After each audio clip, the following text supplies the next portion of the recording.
The Skytree condo is in a very enviable position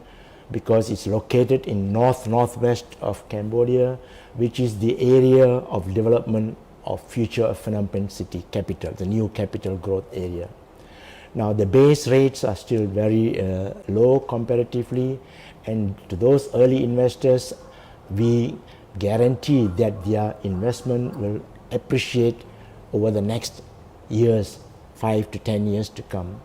And also the land prices are starting from 2017. Studies has shown that the land price is going to increase 10% every year for the next 5 years,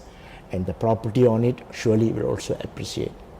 Now the other thing is, for the investors in Skytree, the developer has also taken plans to how before the keys are handed over to them, that the property goes up at least 18 to 20% through the internal appreciation process.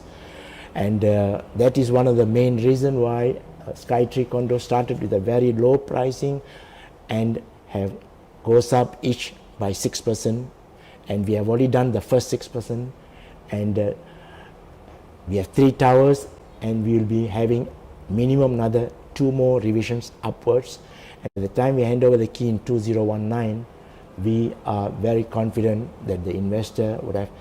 generated